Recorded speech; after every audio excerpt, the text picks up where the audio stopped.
Good day at day good mga ka-GT sa kalam at good morning nga pala lahat sa aking followers at magpa-follow at sa mga viewers ko. Maraming salamat po sa inyo lahat. Good morning all at ito po Sunday ride po. Ngayon po pag wala pong lakad, syempre unahin po ni JT na magpapawis dahil dumaan po ako sa Picard. Then after ko po dyan mag-Picard, Kalawan Loop po ako dyan. Syempre sa Los Baños po ako dumaan. Diyan po papawisan po agad kayo at ayan. At after ko po makaahon sa Picard Way, dumaan po ako dyan sa may Umali Hall. Tapos dyan sa may UP Freedom Park, kumanan po ako dyan mga ka-JT, may daan din po dyan. Papunta Mabakan po, hindi na po ako nag-National Highway. At syempre, iwas din po sa stress sa mga sasakyan. Pwede naman po mag-ride dyan sa loob. Ang dinaanan ko po dyan ay papuntang Erie mga ka-JT. At habang pipidal-pidal po ako dyan at syempre may nakita po ako dyan at sana ate, sana all.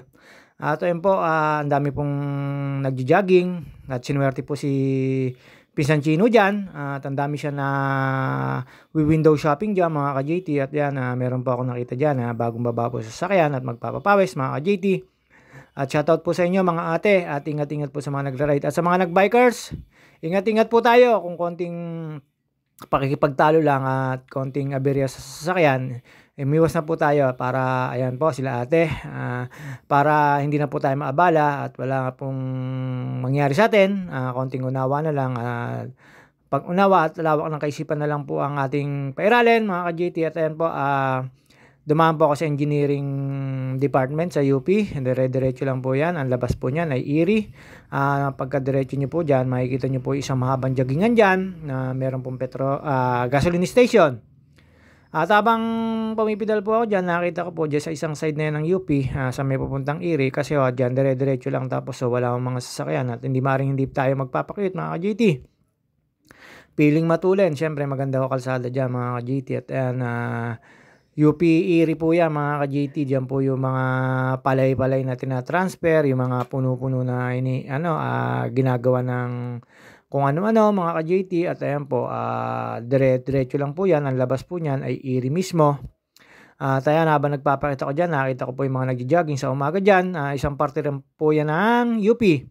Diyan po, makikita nyo po, ang dami po nagja-jogging dyan kasi ayan, wala pong stress at wala pong iwas sa sasakyan at meron po talagang kalsada na napapag-joggingan na hindi nadadaanan ng sasakyan. Pero dito po, sa dinadaanan ko ay highway po ito na papuntang Erie, galing UP mga ka-JT.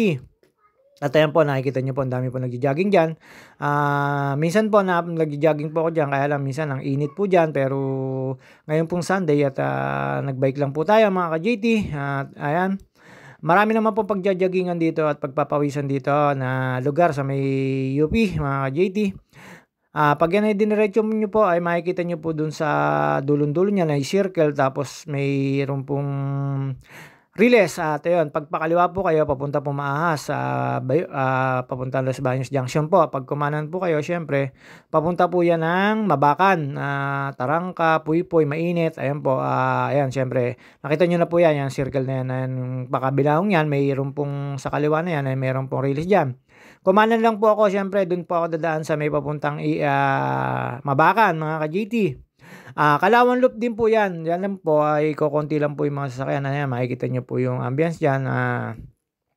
Parte ng Mount Makiling. Tapos ayan po, ang dami rin po nag-jogging dito sa may lugar na to. At after po nyan, mga ka-GT, ayan po, nakita nyo naman po yung diladaanan ko. Ayan, mga invention ng mga farmers dito sa UPLB. Parte rin, pagkakaalam ko po ay parte ng Erie rin po yan, mga ka-GT. Hindi ko lang po alam kung anong lugar po yan.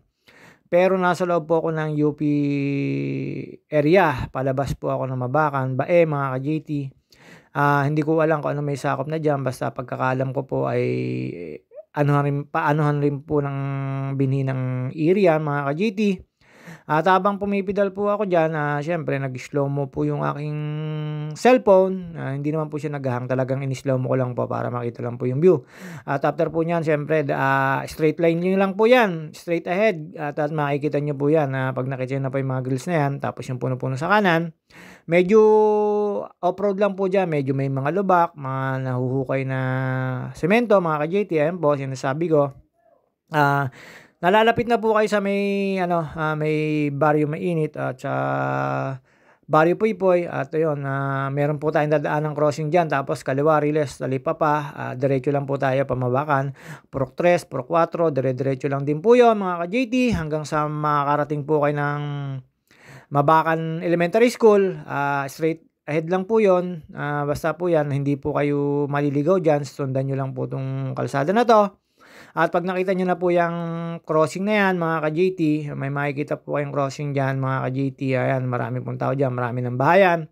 Huwag po kayong kakanan, diretso lang po tayo at huwag din po kayong kakaliwa, basta straight lang po kayo para makarating po kayo papuntang Kalawan. Way po 'yon na papuntang Perez, papuntang Kalawan, basta po 'yan Mabakan. At ayan po mga ka-JT, umagang-umaga po 'yan, kokonti pa po yung tao sa kalsada at ayan po yung sinasabi ko sa inyo na crossing mga ka-JT. Pakanan po diyan papuntang Tarangka, papuntang Geothermal, ang kaliwa po niyan papuntang Bae, Mainit, Puypoy, tapos diretso lang po tayo Pamabakan. Ayan makikita niyo po yung ang kuya, patawid lang po. Makikita niyo po yung Talipapa sa kaliwa, ayan binibilihan po namin yan pagka napunta ko kami ng Perez at nagsiswimming ho sa mga spring sa taas, mga ka-JT. At ito po pagkakaalam ko po ay Purok 3, mga ka-JT. Hindi ko lang maalam kung Mabakan o anong baryo mga ka-JT. At ayan po, straight nyo lang po yan. Pag nakarating po kayo sa Purok 4, makikita nyo naman po dyan, welcome to Purok 3 Arco. At ang susunod po dyan ay Purok 4. Hindi ko lang po alam kung anong lugar po rito sa may parting Kalawan na po yan, tsaka Bae mga ka-JT. At yan, may nakasulbong po ako mga riders dyan, mga bikers, mga ka-JT, ang dami po nila. Ako nag-iisa lang po. At after po nun, sa dulo niyan, kakaliwa lang po kayo. Tapos makalampas na Riles, kanan lang po uli kagad. At ayun na po yung makikita nyo. Ito, Barrio Mabakan na po ito. Pagkakaalam ko po, Mabakan na po ito. Tapos, dire-diretso lang po tayo dyan, mga ka-JT. Meron po kayo makikita dyan na kaliwaan at straight. Hindi po kayo didiretso sa papuntang Perez. Kakaliwa po kayo sa may papuntang Mabakan Elementary School, mga ka-JT. At ayan po, makikita nyo naman po dyan na may parang crossing dyan na hindi naman po crossing, T lang na isang pa straight, wala po naman pa kanan, straight lang at pakaliwa mga ka-JT. At ayan, habang niraride ko po dyan, ang dami po na nag-aalmusal at nagkakape dyan. At after po nun, ayan po yung sinasabi ko sa inyo, wag ho kayong dediretso, kakaliwa po kayo dyan mga ka-JT pag galing ho kayo Los Baños or Bae. At ayan po, pa-diretso po niyan ay Perez at ayan po, marami pong mga hot spring dyan sa taas na yan mga ka-JT, medyo malayo pa po yan, kakaliwa lang po tayo dyan, yan, para labas na po ng Kalawan niya mga ka-JT. At ayan po yung sinasabi ko sa inyo, nalalampas po kayo dyan ng Mabakan Elementary School, mga ka-JT. Ang pagkakaalam ko po ay Kalawan na po ata yan. Hindi ko po alam kung Kalawan na po ba nga talaga ang nakakasako dyan. Basta straight ahead nyo lang po yan. Ayan, pakikita nyo po dyan, makakalampas lang po kayo dyan ng school nila, ng Mabakan. Kalimitan sinasabi ko sa inyo na hindi na po kayo maliligaw dyan, dire-diretso lang po yan. Tapos ayan po yung sinasabi kong Mabakan Elementary School, dire-diretso lang po tayo dyan. Tapos meron po kayong banayad na ahon na madadaanan dyan na espaltado mga ka-JT after po nyo Mabakan School na yan. Tapos ayan, may makikita po kayong tulay dyan. Hindi na po kayo maliligaw dyan, basta dire-diretso lang po kayo dyan. Tapos syempre may kurbada, liligo kayo kung paano pa kurba. At ayan, after po dyan mga ka-JT, mag-aahon na po kayo dyan ng banayad. At ayun po, after ko po makaahon dyan mga ka-JT, ayan po yung sinasabi ko sa inyo, syempre magpapakit po ulit tayo mga ka-JT dyan. At ayan po, Kalawan na po yan. Pagkakaalam ko, sure po ako, Kalawan na po dyan. Ayan, pababa na po ako niyan. Naahon ko na po yung banayad na ahon dyan, mga JT. At ayan po, ang dami pong nakikita nyo. Ang dami pong bahayan dyan. At may mga tinda-tinda rin po sila mga prutas. Hindi na lang po ako tumigil kasi mabigat po. At ayan, after ko po dang maglusong, mga ka-JT, wala na pong 1 kilometro o 2 kilometro ay makikita nyo na po dyan yung Kalawan na Pinya at simbahan mga ka-JT. At ayan, diretso lang po. At pagkalampas nyo po dyan sa mga kanto-kanto na yan at makikita nyo na po yung National Highway ng Kalawan, Laguna.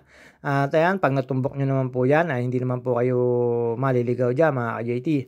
Wala naman pong ibang lalabasan diyan kundi 'yang lugar ng Kalawan na 'yan mga ka-JT. At ayan po, nalalapit na po ako, makikita niyo po diyan yung isang ano, sikat na pamilihan dito.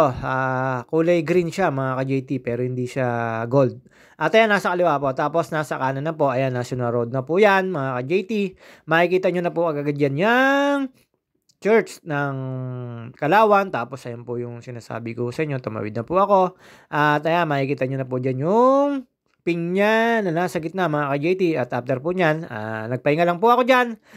Mga ka-JT, see you on my next vlog. Tapos ingat-ingat po sa lahat ng bikers, driver at nagmumotor. At sa lahat na nasa kalsada, ingat po tayo. Thank you so much sa mga nanonood at papalo at nag-a-add sa akin mga ka-JT. At ito po, nagpahinga lang po ako diyan. Tapos may nakausap akong bata na galing Liliw. At tinuro ko sa kanya na pumunta na lang ng Rizal, doon na lang po umikot. And after po diyan mga ka-JT, pagkatapos ko magpahinga at sumibat na po ako sa National Road na po ako dumaan pa uwi mga ka-JT. At ayun po, medyo inabot ko po dyan yung misa mga ka-JT. Tapos ayan, tapos na po ang Kalawan Loop mga ka-JT. At ayun po, see you on my next vlog mga ka-JT ko. Ka-JT Natish, mga ka-JT sa Kalam. At ayun po, babus! At after po dyan, nagpahinga at nag-inom ako. Uminom pala, nag-inom tuloy mga ka-JT. Wala po, solo ride lang po ako dyan kasi may mabisi po yung ibang kasama natin mga ka-JT. At ayun po, at hanggang dito na lang po. See you on my next vlog.